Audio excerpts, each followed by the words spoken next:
ئەوان بۆ لە ئیسلامە ترسن. ئیسلام تۆقاون حقیقەتەن لەبەر چی؟ حتا مستەشرقێکی فەڕەنسی بە ناوی کیمۆن کتێبێکی بە ناوی پاثۆلۆجی ئیسلام نەخۆشی ئیسلام وەکو نەخۆشی باسیەکە ئەڵێ ئەبێ یەک لەسەر 5 مسلمانان لەناو بەرینگیان کوژین.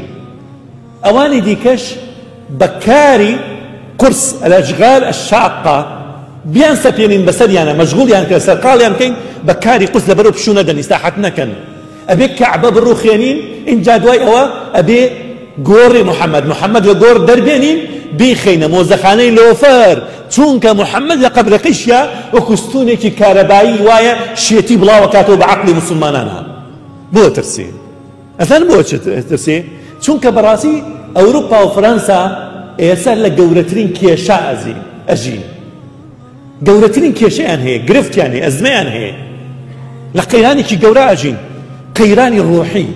پەیامیان پێ نەماوە. کتابی مقدس کەسی خواردۆ لای ئەوان کەس نایخوێنێتەوە، قەشەقانیش نایخوێنەوە. کەسێک نییە پەیمانی کەی کتابی مقدس تەورات و ئینجیلی لەبەر بێ. بەڵام سەرەکەی مناڵی 4 ساڵ خوای گەورە وەکو کەرامەتێک پێ بەخشە سەرەکەی مناڵێکی 4 ساڵ قورانی لەبەرە. بە مەلایین کەس قورانیان لەبەرە. ناتوانن یەک دەستکاری یەک پیدی بکەن. کتابی مقدس ڕۆژ بە ڕۆژ چاپ بە چاپ دەستکاریە کرێ و هازیاد و کەمی بۆ کرێ. کەس لەبەری نییە. کەس نەبێ خوێنێتەوە. بازاڕی شکستی خواردووە. اینجا دوای ئەوە قەیرانی ئەخلاقی تەسەوورەکەن وەکو چەند جارێ باسم کردووە لە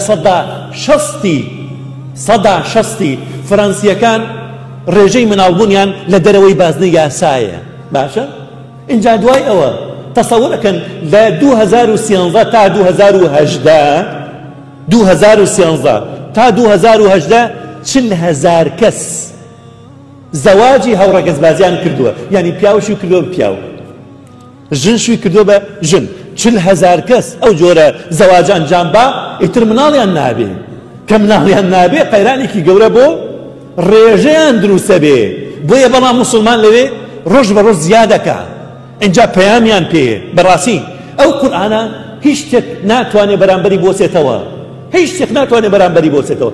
بۆیە ترساون، بۆیە پلان داڕێژن بۆ ئەوەی سیمای مسلمانان ناشرین بکەن لە بەرچاوی خەڵکە. پاساوێک بۆ بۆەوەی بنکەی بانخوازی لەوێ داخرێ، خێرخوازی ئیسلامی داخرێ، مزگەوتەکان داخرێن، بانخوازەکان بکرێنە دەرەوە، مسلمانەکان بەرەبەر بە شەق بکرێنە دەرەوە. بەو شێوازە کارەکەن. بەڵام بەداخەوەڵێم هەندە مسلمانی بیعەقلیش تێناگە لەو سیاسەتە ئەچێتە ژێر فشاری کاریگەری یاری ئەوان.